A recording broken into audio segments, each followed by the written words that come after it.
History of American literature. اگر ہم American literature جو ہے یہ اس کی جو ہسٹری ہے، اب ایک امریکن لٹریچر ہے، ایک آپ کے پاس برٹش لٹریچر ہے. اگر ہم برٹش لٹریچر کی بات کریں یا انگلش لٹریچر جس کو کہا جاتا ہے، تو وہ جو ہے اس کی جو سٹیجز ہیں یا اس کی جو ہسٹری ہے وہ بہت ہی زیادہ ہے، لینتھی بھی ہے. لیکن امریکن لٹریچر جو ہے یہ انیشلی اس کو انگلش لٹریچر ہی کا ایک پارٹ سمجھا جاتا ہے. شروع میں تو یہ تھا بھی اسی کا پارٹ، تو بعد میں جب یہ ڈیولپ ہوا زیادہ تو اس نے ایک علیحدہ فارم لے لی جس کو امریکن لٹریچر کے نام سے ہم اب یاد کرتے ہیں. اگر ہم اس کی ہسٹری کی بات کریں کہ امریکن لٹریچر کی ہسٹری جو ہے وہ کیا ہے، تو سب سے پہلا جو اس کا ٹائم پیریڈ کی بات کریں گے تو وہ 1620s، یہ 1620 کے یہ یہاں پر. اب اس میں جو ٹائم بتایا جاتا ہے نا وہ کوئی ایگزیکٹ نہیں ہوتا، لیکن وہ یعنی اس دور کی بات ہوتی ہے، کچھ سال آگے پیچھے ہو سکتے ہیں. تو اس کو دا پری سیٹلمنٹ پیریڈ بھی کہا جاتا ہے، یعنی pre settlement period up to 1620s، یا اس کو نیٹو امریکن پیریڈ بھی کہا جاتا ہے. اب اس دوران جو تھا وہ امریکن جو لٹریچر شروع ہونے جا رہا ہے تو یہ زیادہ تر اورل ٹریڈیشن تھی. اس دوران کوئی پرنٹنگ پریس نہیں آیا تھا وہاں پر امریکہ میں، تو چونکہ پرنٹنگ پریس نہیں تھا تو جو کچھ بھی لکھا جا رہا تھا، جو بھی کہانیاں جس کی جو بھی ان کی فارم تھی، تو ان کو کوئی ریٹن فارم ان کو نہیں ملتی تھی، اس لیے اس کی اورل ٹریڈیشن تھی. اور وہ جو اورل ٹریڈیشن تھی یا اورل جو کہانیاں سنائی جاتی تھیں، یعنی جنریشن ٹو جنریشن وہ موو کر رہی تھیں، نسل در نسل آگے بتائی جاتی تھیں. تو ان کا مقصد ہوتا تھا کہ لوگوں کو نصیحت، کچھ اخلاقی طور پر کچھ سکھایا جائے، کچھ اخلاقی سبق دکھایا جائے تاکہ ان کی زندگی جو ہے وہ اچھی ہو سکے. پیپر نہیں تھا اس دور میں. پھر نیچر کی بارے میں، نیچر کی بہت زیادہ ریسپیکٹ تھی. نیچر کے بارے میں سمجھا جاتا تھا کہ نیچر بہت کیئرنگ ہے، لونگ ہے. اور اس میں جو پریکٹیکل، یعنی جو وہ کہتے تھے کہ جو نیچرل ورلڈ ہے اس کے بارے میں جو یعنی ہمیشہ پریکٹیکل انفارمیشن جو ہے نا وہ ہم نیچر سے لے سکتے ہیں اور ہم اپنی لائف کو بھی اس کے مطابق ڈھال سکتے ہیں. وہ نیچرل ورلڈ جو ہے اس کو سیکرڈ سمجھتے تھے، نیچرل ورلڈ ایز سیکرڈ. پھر important of land and place, جگہ، زمین، ان چیزوں کی اس کے اندر بہت زیادہ ویلیو تھی.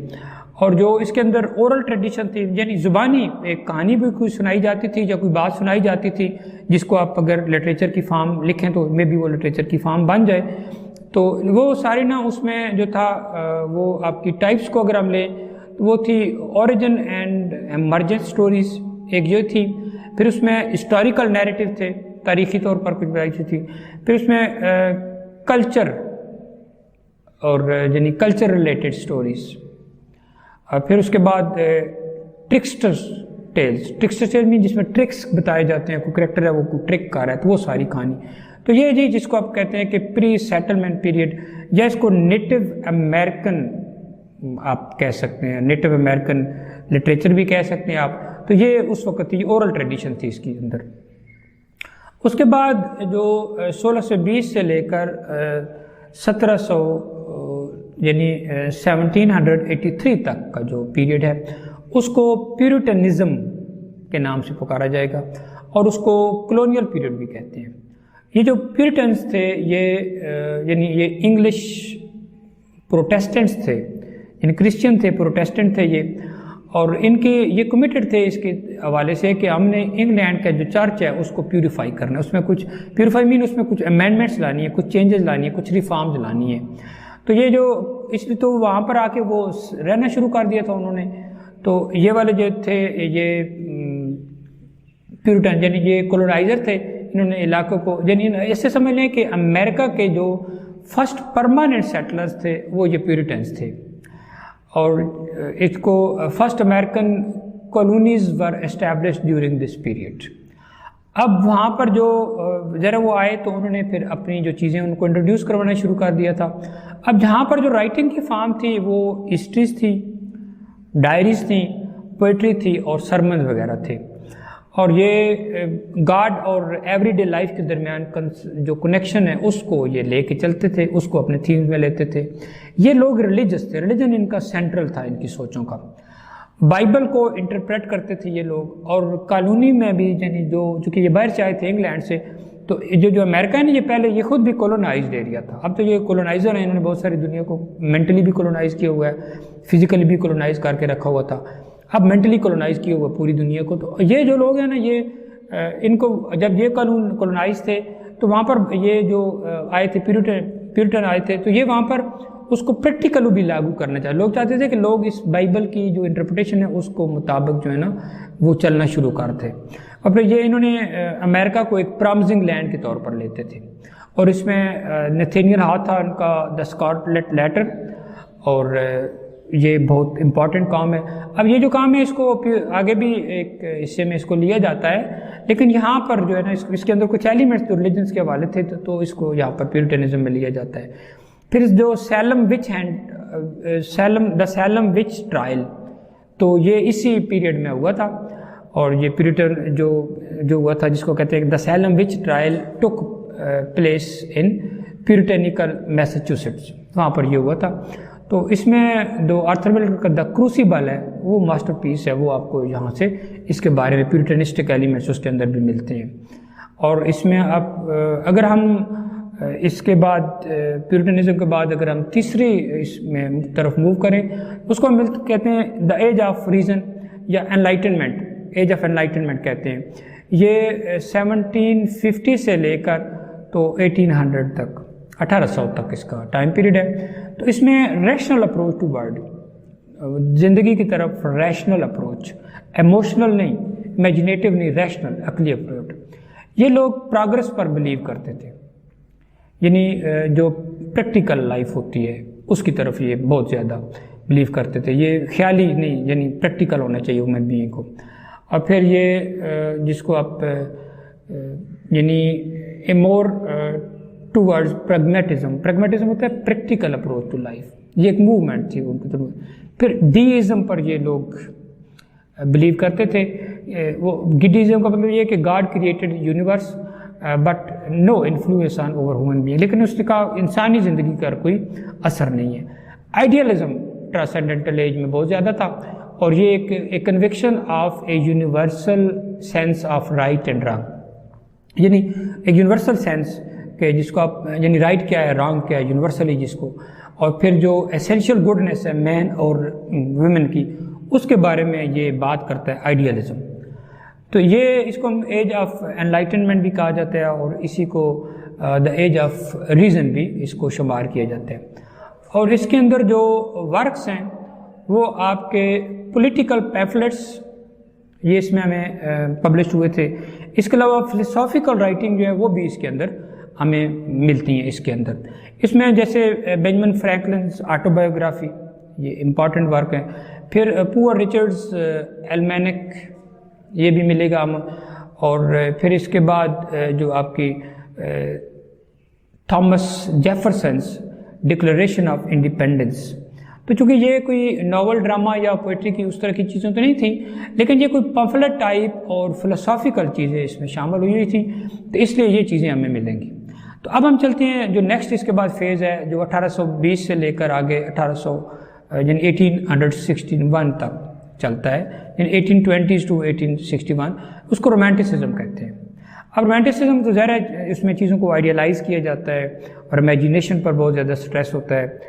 لیکن یہاں پر جو امریکن رومانٹسزم ہے اس کی اگر ہم بات کریں تو یہ اس میں focus on government, focus on political injustice, سیاسی جو غیر منصفانہ تقسیم تھی.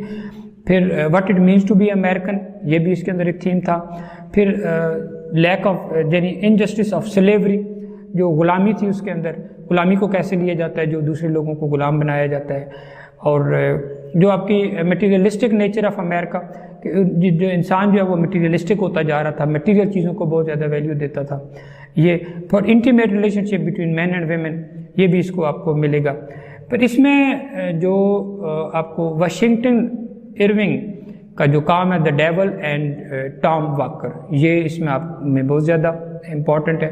پھر انکل ٹامس کیبن، یہ تو شاید society changing, life changing, thinking changing کام تھا، اور یہ بہت ہی زیادہ اس میں ملتا ہے. اب اسکارلیٹ لیٹر جو ہے وہ ہمیں رومانٹسزم میں ملتا ہے اس کے اندر بھی، لیکن یہ اسکاٹلینڈ لیٹر کو پیوریٹنسٹک ورک میں بھی شامل کیا جاتا ہے کہ پیوریٹنزم جو تھا امریکن اس میں بھی یہ ہے، لیکن یہاں پر بھی اس کی اہمیت بہت زیادہ ہے رومانٹسزم میں، چونکہ اس کے اندر اس طرح کے ایلیمنٹس پائے جاتے ہیں۔ نیکسٹ جو فیز ہے اس کا ہسٹری آف امریکن لٹریچر کا، اس کو ہم ٹرانسینڈنٹلزم کہتے ہیں۔ یہ 1835 سے لے کر 1860 تک چلتے ہیں، اس کو دا امریکن ریناساں بھی کہا جاتا ہے۔ اور یہ لوگ جو ہے نا بلیوڈ ان گاڈ، یہ گاڈ پر تو بلیو کرتے تھے لیکن یہ کوئی آرگنائز ریلیجن کے یہ قائل نہیں تھے۔ اب اس میں یہ کہتے تھے کہ انسان جو ہے نا، جیسے پیچھے جو رومانٹسزم کے اندر جو گورنمنٹ کے جو پولیٹیکل انجسٹس تھی، سلیوری تھی، جو کچھ بھی برا تھا، غلط تھا، سارا کچھ، اب جو چونکہ مٹیریلزم تھا، تو یہ کہتے ہیں کہ ان چیزوں سے آپ نکل سکتے ہیں کس کے ذریعے، بندے کو نا اپنی only salvation was to purge one soul through nature, کہ فطرت سے مدد لے کے آپ اپنے روح کو، اپنی سوچوں کو، اپنی باتوں کو ان کو پرج کریں۔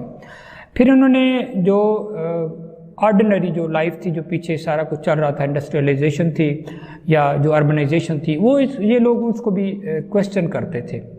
پھر یہ کہتے تھے کہ پاور آف نیچر کی بات یہ کرتے تھے کہ یہ ٹیچ کرتی ہے ہم کو۔ اس میں Ralph Waldo Emerson's Nature and Self Reliance, یہ بہت اہم کام ہے۔ پھر ہنری ڈیوڈ تھورو کا جو Walden and civil disobedience, یہ ہے۔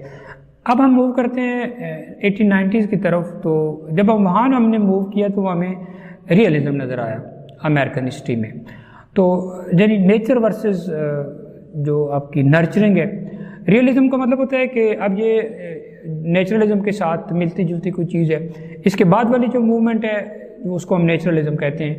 تو ریئلزم میں یہ ہوتا ہے کہ چیزوں کو سوسائٹی کے اندر جو کچھ بھی ہو رہا ہے، یعنی ایک تو کامن مین کو اس کے اندر انوالو کیا جاتا ہے، کامن لینگویج لی جاتی ہے، کامن سیٹنگ دی جاتی ہے، عام بندے کے جو معیشت کے مسائل ہیں، اس کے جو مذہبی مسائل ہیں، اس کے جو سیاست کے علاوہ جو اس کے سوشل مسائل ہیں، اس کے گھر کے جو مسائل ہیں، جو ذاتی مسائل ہیں، اور ریئل سٹوری ہے، ریئل سیٹنگ ہے، ریئل انوائرمنٹ ہے، ان سب کو نا ریئلزم کے اندر انوالو کیا جاتا ہے۔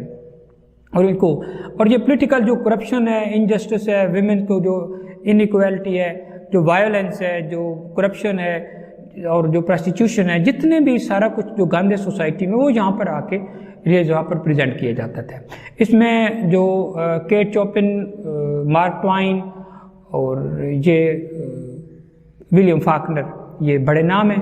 تو اگر ہم 1890s اور 1950s کی بات کریں تو اس میں ہمارے پاس نیچرلزم آتا ہے، اور یہ نا ایک ایسے سمجھ لیں کہ یہ بھی بڑی ایک ایسی ایک ایکسٹریم فارم تھی ریئلزم کی، اور اس میں بہت ہی زیادہ جو ان پریزنٹ ایلیمنٹس ہوتے ہیں، جو جن میں ال ہوتی ہے، ال جو ہوتی ہے، جو بیڈ ہے، جو مزری ہے، جو کرپشن ہے، جو ٹینشن ہے، فرسٹریشن ہے، انگزائٹی ہے، جو کچھ بھی سوسائٹی میں برا ہے، وہ سارا کچھ وہ جو ہے نا وہ اسی کے ذریعے، اسی میں نیچرلزم آتا ہے۔ ڈٹرمنزم کی اس میں بات آ گئی کہ انسان کو جو ہے وہ خود پر کنٹرول نہیں ہے، وہ مجبور ہے یا کیسے کرتا ہے۔ پیسمزم اس میں بہت زیادہ ہے، اور اس میں جیک لنڈن اور اسٹیفن کرین کے نام بہت زیادہ ہوتے ہیں۔ پھر اس کے بعد ہم موو کریں اگر ہم ماڈرنزم کی طرف، تو 1914 جو ہے، یعنی ورلڈ وار 1 کے سے لے کر 1945 تک، یعنی جب ورلڈ وار کا جو ایریا، اس کو ہم ماڈرنزم کہا جاتا ہے۔ جنگ کے ساتھ ہی یہ ماڈرنزم شروع ہو گیا تھا۔ اب جب ماڈرنزم شروع ہو گیا تھا تو اس میں یہ ہوتا ہے کہ ایوری تھنگ واز کویسچنڈ، ہر چیز پر سوال اٹھایا گیا تھا۔ There were no values left, social values disturb ہو گئی تھیں، پولیٹیکل ویلیوز خراب، آپ کی مارل ویلیوز خراب، ایتھیکل ویلیوز خراب، فیملی کا سسٹم خراب ہو گیا تھا، کوئی فیملی سسٹم نہیں لے کے آتا، سوشل کیاس تھا ہر طرف ورلڈ وار 1 کے بعد، انگزائٹی تھی، ڈپریشن تھا۔ تو جب یہ ساری چیزیں تھیں، ڈس آرڈر تھا، تو پھر ایک نئے سٹائل کا رائٹنگ جو ہے وہ مارز وجود میں آئی کہ ان کو پھر لیا گیا۔ سائیکولوجیکل انفلوئنس بہت زیادہ ہو گیا تھا فرائڈ کی وجہ سے۔ پھر جو مین جو ہے، جس کو اس کو کہا جاتا ہے کہ مین از اے کراؤن آف کریشن، تو ڈارون نے کہہ دیا تھا کہ نہیں، انسان جو ہے یہ کراؤن آف کریشن نہیں ہے، یہ تو ایک جانور سے ڈویلپ فارم ہے۔ تو وہ پھر وہ ایک ایشو بن گیا تھا کہ یہ اتنا، یعنی اس کے بارے میں بھی کویسچن کیا گیا کہ یہ کس طرح کی، اس کی ورتھ ختم ہو گئی تھی انسان کی۔ پھر آئنسٹائن نے جو ایک بات کہہ دی تھی کہ ٹروتھ از ریلیٹیو، اب وہ بھی ایک مسئلہ تھا۔ پھر جو یعنی ٹروتھ از ریلیٹیو کی یعنی کوئی ایبسولوٹ ٹروتھ نہیں ہے۔ پھر آپ کو اگر آپ معیشت کی دنیا میں جائیں تو وہاں پر آپ کو مارکس نے بہت بری طرح کرٹیک کیا ہوا تھا اس کے اوپر کیپٹلزم پر، اور امریکن سوسائٹی چلتی ہی اسی پر تھی. تو ان سب چیزوں نے ماڈرنزم کو انٹروڈیوس کروایا، اور اس میں ڈس آرڈر تھا، قیاس تھا، اور نئے نئے لکھنے کے اسٹائل بھی تھے. جیسے فٹز جیرلڈ کا جو کام ہے دا گریٹ گیٹسبی، اس میں آپ کو ملے گا اولڈ مین اینڈ دا سی جو ہے وہ ہیمنگ وے کا. The sound and the fury, یہ بہت ہی امپورٹنٹ کام ہے، ساؤنڈ اینڈ دا فیوری. اور اس کے علاوہ اگر ہم ماڈرنزم کے ساتھ ایک اور کام اٹیچ کریں، وہ ہے دا ہارلم رینیسانس، اور یہ 1920 سے لے کر 1940 تک کا ہے. ہارلم رینیسانس کا مطلب یہ ہے کہ جو جتنے بھی جو بلیک پیپل جو تھے جو وہاں آ کے رہتے تھے، تو ان لوگوں کو پہلی دفعہ 1920 کے دوران، اسی لیے اس کو دا نیگرو ورلڈ بھی کہا جاتا ہے، یا اس کو دا جیز ایج بھی کہا جاتا ہے، اس کو رورنگ 20s بھی کہا جاتا ہے، کہ یہاں پر نا جب جو کالے تھے، جو بلیک پیپل تھے، ان لوگوں کو پہلے تو سلیو تھے وہ، تو سلیوری کا تو پہلے جو اس سے ان میں ذکر ملتا ہے، لیکن سلیو جو تھے تو پھر ان کو یہ کیا گیا کہ ان کو وہاں سے سلیوری سے وہ نکلے تو پہلی دفعہ ان کو یہ اجازت دی گئی کہ ان کا کلچر، ان کا آرٹ، ان کا لٹریچر، ان کا ڈرامہ، ان کا ناول، ان کی سٹوری، ان کی پینٹنگ، ان کا جو کچھ بھی ہے اس کی ورتھ بننے جا رہی تھی. یعنی وہ سارا کچھ جو دبا ہوا تھا سلیوری کی وجہ سے، وہ اب ریوائیو ہونے جا رہا تھا. یعنی اس کو افرو امریکن وہ ایک نیا سینس دینے جا رہے تھے. تو اس کو ہم کہتے ہیں دا ہارلم رینیسانس، اور اس میں ہمیں لینگسٹن ہیوز کا نام ملتا ہے جو ایک بہت بڑا نام ہے. اور اگر ہم اس کے علاوہ جو نیکسٹ لاسٹ پر اگر ہم دیکھیں ہسٹری آف امریکن لٹریچر میں، تو ہمارے پاس پوسٹ ماڈرنزم آتا ہے. ایک تو پوسٹ ماڈرنزم جو ہے یہ ماڈرنزم کے خلاف ایک ریئیکشن تھا. تو یعنی یہ ایک جو وار تھی، اس کی جو وائلنس تھی، اس کے خلاف بھی یہ ایک ریئیکشن تھا، چونکہ ورلڈ وار 2 جو اس کے بعد کا جو ٹائم ہے اس کو پوسٹ ماڈرن کہتے ہیں. پھر جو ایٹامک بام بنا گیا تھا اس کے خلاف بھی یہ ایک ریئیکشن تھا. اور ایٹم بام نے تو یہ کہہ دیا تھا کہ انسان کو تھوڑی سی دیر میں بھی یہاں سے اس پوری یونیورس سے ختم کیا جا سکتا ہے. اب اس چیز نے جو پوسٹ ماڈرن جو ورلڈ تھا اس کو بہت ہی زیادہ ڈسٹرب کیا، اور اس نے ایک چیز سینس کرنا شروع کر دی کہ یہ جو ایگزسٹنس ہے یہ ان کیئرنگ یونیورس ہے. یہ جو کائنات ہے جس میں ہم بھیجیں گے یہ ان کیئرنگ ہے، یہ لونگ نہیں ہے، یہ پیار کرنے والی نہیں ہے، اس کے کوئی میننگز ہی نہیں ہے، اس کے کوئی پراپر سینس ہی نہیں بنتا ہماری. چونکہ اور اس کا کوئی سینس ہی نہیں بنتا تو لہٰذا جو ہے نا ایک عجیب قسم کا ڈس آرڈر. اب ماڈرنزم جو ہے اس میں ڈس آرڈر کو آرڈر میں تبدیل کرنے کی کوشش کی جاتی تھی، لیکن جو پوسٹ ماڈرنزم ہے اس میں ڈس آرڈر کو ڈس آرڈر ہی رہنے دیا جاتا تھا. اور ڈس آرڈر جو ہے اس نے پھر ایک نہیں، پھر پولیٹیکل ڈس آرڈر، آپ کا کلچرل ڈس آرڈر، آپ کا جو معیشت کے حوالے سے ڈس آرڈر، نارمل ویلیوز کے حوالے سے ڈس آرڈر، فیملی کا ڈس آرڈر، ہر طرح کا ڈس آرڈر پریویل کرنا شروع کر دیا پوسٹ ماڈرن. اور ابھی جو پوسٹ ماڈرن موو کر رہا ہے تو کوئی یہ اس کی سمجھ نہیں لگتی کہ یہ کس طرف موو کر کے جا رہا ہے. اور اس میں جو ہائی کلچر لو کلچر کا بھی کانسیپٹ ختم ہو گیا تھا، اور سارے ریلیجن جو ہیں ان کو ویلڈ قرار دیا گیا تھا، گاڈ تک پہنچنے کے لیے سارے کام کرتے ہیں. لیکن یہ جو ہے نا یہ یعنی there is no absolute truth except this truth. تو یہ تو تھا کہ ٹروتھ از، لیکن اس کو بھی اب جو ہے نا کویسچن کیا جا رہا ہے. اور ابھی جو جس اسٹیج پر یہ امریکن ہمیں ملتا ہے تو اس کو ہم پوسٹ ماڈرنزم کہتے ہیں. اور اس میں جو بڑے بڑے نام ہیں ہمارے پاس، اس میں تھامس پنچن کا نام آتا ہے، اور ڈوور ایگرز کا آتا ہے، ڈیوڈ فاسٹر کا آتا ہے، اور جوزف ہیلر کا نام اس میں آتا ہے. تو یہ لاسٹ فیز ہے جس کو ہم پوسٹ ماڈرنٹی کہتے ہیں. اور اس کو اگر ہم مختصراً بیان کرنا چاہیں امریکن لٹریچر کو، تو امریکہ کے بارے میں کہا جاتا ہے کہ شاید یہ ایک میلٹنگ پاٹ ہے. میلٹنگ پاٹ مین کہ اس میں نا کوئی بھی جو باہر سے آتا ہے وہ اس کو ضم کر لیتا ہے اپنی سوسائٹی کے اندر، اپنی اس کی ایگزسٹنس موجود رہتی ہے. دوسرا اس کے بعد اس کو کہا جاتا ہے کہ یہ سیلڈ باؤل ہے، کہ باہر سے جو آتے ہیں ان کو سپیس ملتی ہے لیکن اس کے باوجود وہ اپنی آئیڈینٹی بھی جو ہے اس کو مینٹین کر سکتے ہیں. تو یہ ہے سارا جس کو آپ ہسٹری آف امریکن لٹریچر کہتے ہیں، کہ جو پری سیٹلمنٹ پیریڈ سے سٹارٹ ہوتی ہے اور پوسٹ ماڈرنزم پہ آ کے ختم ہوتی ہے.